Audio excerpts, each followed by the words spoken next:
I didn't tell my parents the event they were skipping was my wedding. And before anyone says I set them up, understand this: they've been skipping me my whole life. I'm 27. I have a younger brother, Mike, 21. He's the kind of guy who never grew out of being a brat. He whines, demands attention, and somehow expects the world to clap for him just for existing. And my parents, both 50, have enabled it since the day he was born. There was no illness, no difficult pregnancy, no special needs. He was just their golden boy. And once he arrived, I became background noise. My mum turned into the full stereotype, the boy mom who thinks her son is God's gift and everyone else is competition. My dad wasn't as openly cruel, but he's spineless. He'll tell me he loves me, then fold the second my mum pushes back. He never once stood up for me when it mattered. The only person who ever did was my grandpa, 76. He's my dad's father, lives across the country, and he never bought the family's "we're so loving" performance. He couldn't stand Mike, and he didn't hide it. He always said my parents were raising a parasite. I remind him of my late grandma, and he's always had my back. But because of distance, I didn't get to see him often. Mike knows he's favored, and he enjoys it. He's always rubbed it in my face. Growing up, if I did something well, I got punished for making him look bad. If something went wrong, somehow it was my fault. I stopped counting how many times he threw me under the bus, and my parents rewarded him for it. The one thing Mike is good at is American football. That talent became his whole identity and my parents' whole religion. When he got a scholarship to a good college in another state, my parents acted like he'd cured cancer. Meanwhile, they didn't spend a cent on my education. I later learned why. There was money set aside for me, but they used it after a house fire. At least that's what they told me. The real truth came out later. The money didn't disappear. It just moved into Mike's life, into a car, into a house near his college. I left anyway. I went to a state university, worked, built a life, and met Lucas. Lucas was the first person who made me feel like I mattered without needing to earn it. We were friends for years before we became a couple. He got me out of my parents' house, emotionally and physically. I found real friends, real stability, and eventually both Lucas and I ended up doing very well in our careers. A year ago, Lucas proposed. We're private people. No big social media announcement, no staged photos. I told my parents directly. My mum's response was basically, "Okay, that was it. No questions, no happiness, no when is it?" Just the same dismissive tone I'd heard my entire life. Still, Lucas encouraged me to invite them. He didn't understand how deep the favoritism went, and I think he wanted to believe there was still a chance they'd show up for me if it was important enough. So we planned something small but meaningful, a warm ceremony and reception with the people we actually love. We sent real paper invitations. We got confirmation they were delivered. We followed up. I texted.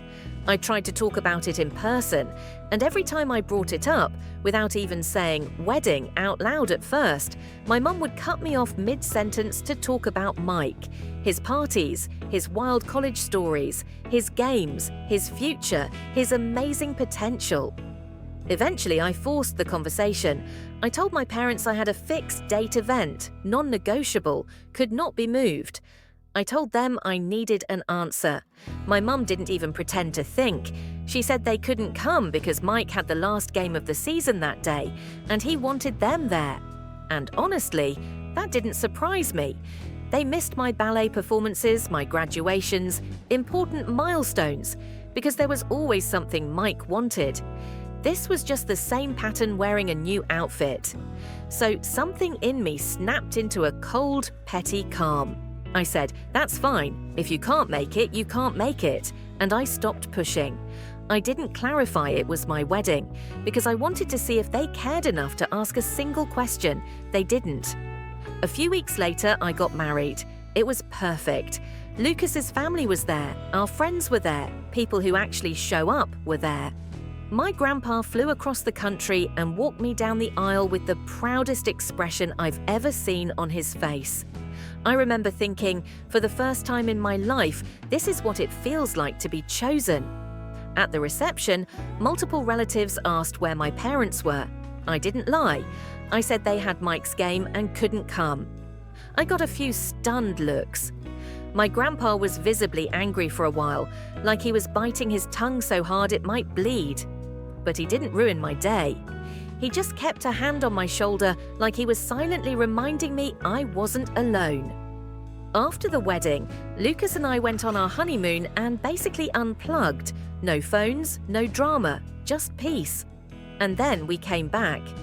I turned my phone on and didn't even have time to unlock it before messages started pouring in. Mostly from my mum and Mike. Mike was calling me everything imaginable. Insults, names, pure rage. My mum started out angry, then switched into dramatic sobbing messages.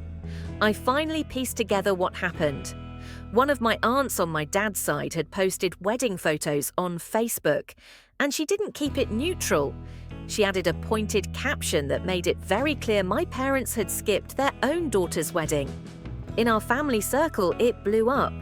People shared it, commented, piled on. My parents got publicly shamed. They were furious because in their world, reputation matters more than reality.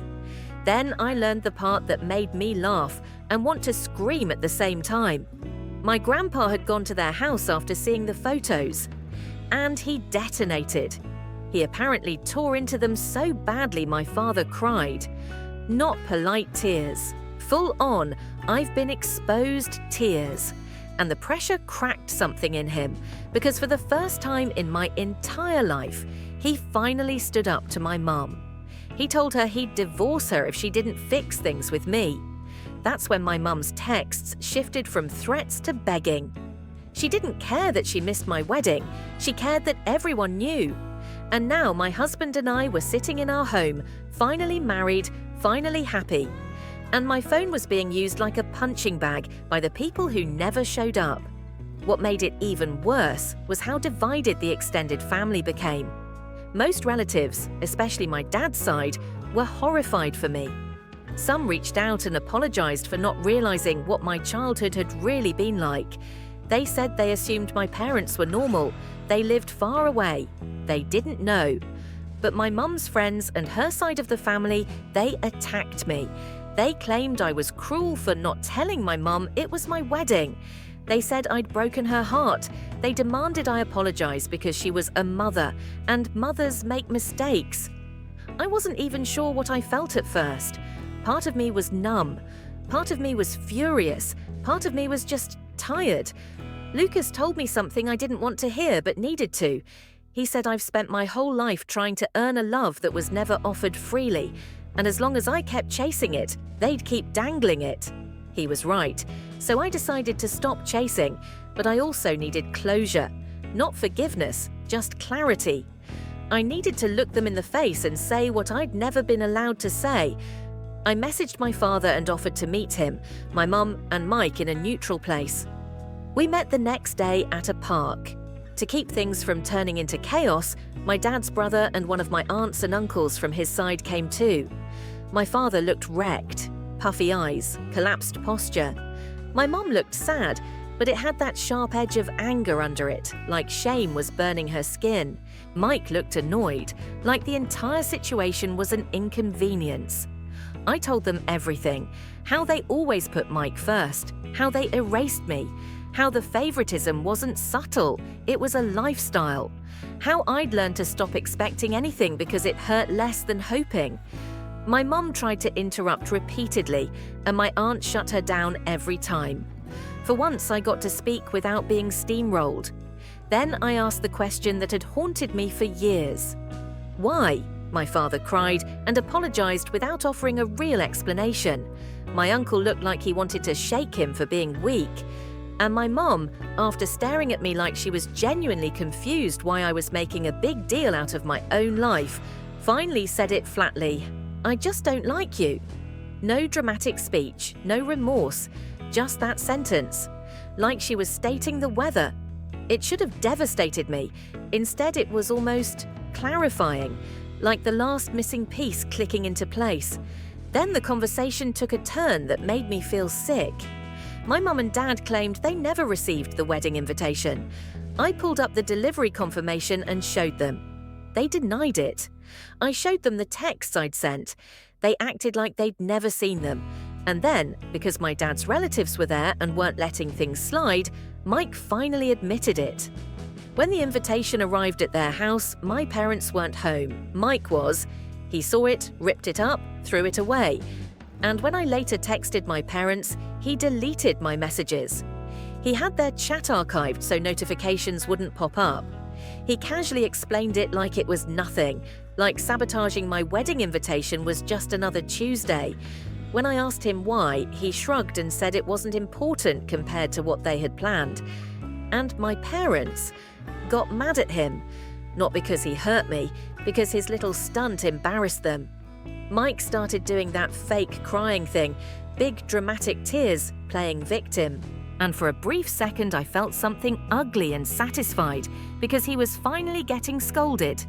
But then my mum snapped right back into control and announced we were done here. It was handled, and now it was my job to restore the family's image. That was the moment I saw how hopeless it was.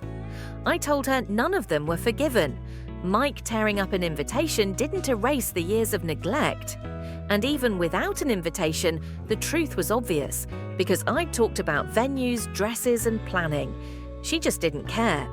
And then she said something that nearly made me see red. She admitted she'd heard me talk about my wedding, but she assumed I was lying. She said she thought I was making things up for attention and that Lucas didn't really love me and would never marry me. She said it like it was a reasonable conclusion, as if it made more sense that I was delusional than that her own daughter could be loved. Then we found out the last piece. There was no football game. The last game of the season was a lie. My parents used football as a cover because they knew I didn't follow the schedule, and my friends and Lucas weren't into American football. They made it sound believable. What did they actually do that day? They took Mike to Disneyland because he wanted to go. They skipped my wedding, not for a commitment, not for a real conflict, just to satisfy another one of his whims. Something in me broke cleanly. I stood up and said things I'd been swallowing my entire life. I told my father he was pathetic for letting my mother dictate who mattered. I told Mike he was a useless little bully who'd never grow up because they'd trained him to be helpless. And I told my mother exactly what she was. A cruel, hollow person who used religion and family values like a costume while treating her own daughter like trash. My mum surged up to scream at me, but I yelled over her to sit down and listen for once. I don't even remember everything I said after that. I just remember feeling like years of rage were spilling out of my mouth while the world went quiet around us. Then I ended it. I told them I was done, that I was cutting them out, that if they had any sense, they'd think very carefully before trying to contact me again. And I left with Lucas and my closest friends, Anna and Francis, while my dad's relatives stayed behind to deal with the explosion. On the drive home, the adrenaline crashed and I had a full panic attack. Lucas drove, Anna helped me breathe, and we pulled into a parking lot until the shaking stopped. When I finally got home, I collapsed into bed and slept like my body had been carrying this for decades, and finally dropped it. After that, people suggested I blast everything publicly, Facebook, screenshots, the whole thing. But I have a career. I wasn't going to put my name and face on a public smear war. So I did something quieter, and in my mum's world, far more devastating. I gathered years of her messages, her insults, her cruelty, her godly lectures, her nasty comments, and I took them to the woman who leads my mother's church. My mum's church is one of those tight, judgmental communities where image is everything and being ostracized is basically social death. My mum had fought hard to be seen as a good woman there while privately being vicious to her own child. It spread exactly the way you'd expect, fast, like a fire in dry grass. And suddenly the small town was buzzing about the woman who preached righteousness while treating her daughter like a disposable inconvenience. Then more messages poured in, from my mum's side of the family, angry, accusing me of humiliating her, demanding I honor my mother, calling me ungrateful. At that point, I didn't care anymore. I sent one message. They were no longer part of my life. Then I blocked them all. Even the grandparents on my mother's side, every app, every platform, every number. My father sent a long text apologizing. He said he was divorcing my mother regardless of what I decided because he was tired of being controlled. He said he wanted to rebuild a relationship with me and make up for lost years. I told him I wasn't ready to see him or forgive him. His guilt didn't erase his choices. He said he'd do anything to earn back my trust. And then I blocked him too. Because here's the truth. He didn't just fail to protect me. He actively participated in my erasure by staying silent. And now that the consequences were finally landing on him, he wanted to use me as a lifeline out of the mess. I'm not doing that anymore. Mike tried to send more messages to taunt me from new numbers. Blocked. My mum tried the usual poor me performance. Blocked. And my grandpa, my one real family, came to stay with Lucas and me for a while. He didn't coddle me. He didn't do dramatic speeches. He just existed in my space like a steady anchor. At one point, he read a few comments people had made about the situation and pretended he wasn't pleased that strangers finally saw what he'd seen for years. It's been quiet since then. Lucas has been taking care of me in a way that still feels unfamiliar, like love that doesn't demand I bleed for it. I'm starting therapy soon because I know this doesn't vanish just because I slammed a door. This isn't some loud revenge fantasy ending, it's just reality. I got married, I chose a life, and I stopped handing pieces of myself to people who only wanted me small, ashamed, and silent. If anything else happens, I'll deal with it. But for the first time, I'm dealing with it from the side of the door that's locked. That's where the story ends. Thanks for watching. Let me know what you think of this story in the comments. Subscribe to the channel and see you next time.